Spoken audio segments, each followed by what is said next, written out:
Hi guys, this is Dr. Beckley for you on behalf of Carriers Health. Today, I'm talking on something very important as usual.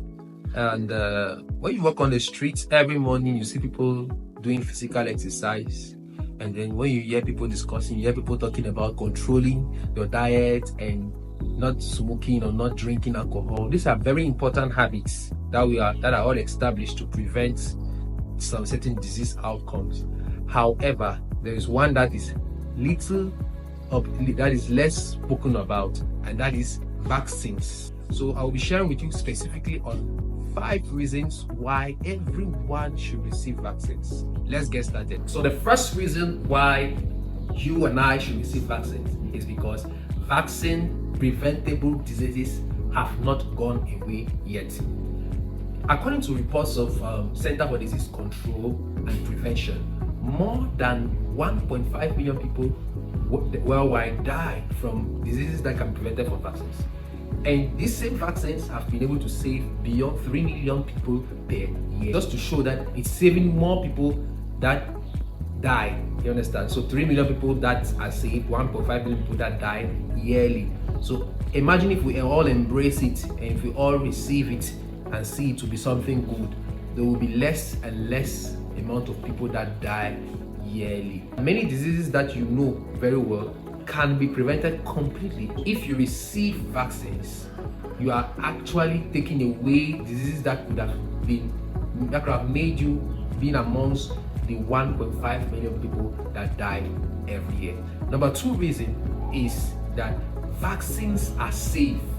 Before a vaccine is released into the market, it actually undergoes many steps for safety reasons. And so it is very difficult to find that there's someone that has had a very adverse event after receiving a vaccine. The maximum you can hear rarely is maybe slight fever or something very light and minimal. That is not as great as the benefit. The reason why I'm emphasizing on this is because many people are afraid of being vaccinated. They think that vaccines are poisons. But I want to let you know that less than 1 in 10,000 people will even experience a little headache after taking a vaccine. So I would like to encourage you that you definitely are not part of the 1 in the 10,000. If it's just a headache, it's not as grievous as dying from a vaccine-preventable disease. The third reason, which I will emphasize, is that vaccines help you to become healthy. As I started already in the beginning of the video, you walk up in a ship at 4 a.m. and you see many people walking around doing sports, jumping up and down.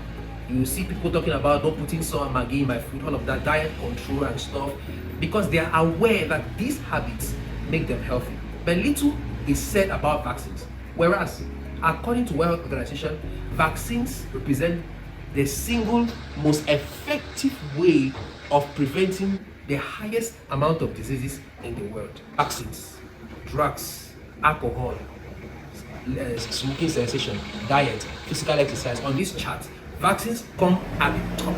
So I don't know why something that is at the top is not spoken about, even in our casual conversations. It's something that we should consider, because vaccines actually make us healthy, boosting our immune system and making us fight against these very infections that kill so many people worldwide. The fourth reason is that vaccines can't give you the disease they are meant to prevent. I hear some people saying that I've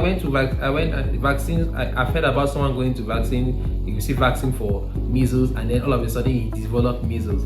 It's not true. It's not usually the case. Many things come together for someone to be sick. It's not always the fact that because someone has received a vaccine that the person is sick.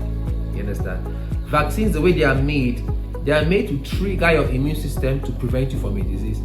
They will not actually make you to be sick of the same disease that it is meant to prevent you from. Right from childhood, every one of us are meant to take vaccines. So I don't know why people think that it's always something meant for babies. It's not always something meant for babies.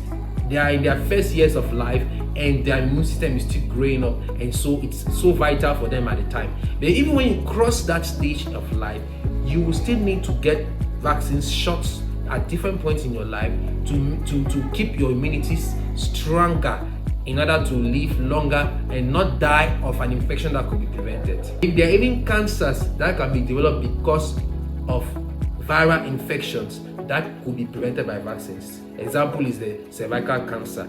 Many young people nowadays, young females, don't care about receiving vaccines, but later on develop cervical cancer, which is the second deadliest cancer amongst females. If you are here listening to me and you have not received vaccines before, or you have not received vaccine after the age of 1, this message is for you. Talk to a healthcare provider to give you the planning and the program on how you can catch up on your vaccination. If you like such a content, please like the button down, like it, subscribe as well, and we hit the bell to receive such notifications often. And of course, share to your friends, contacts, comment, and say something about our video, because it helps us to improve. And as you share, it helps us to get to people that are willing and that are eager to listen and learn from our videos. Thank you so much, and God bless you.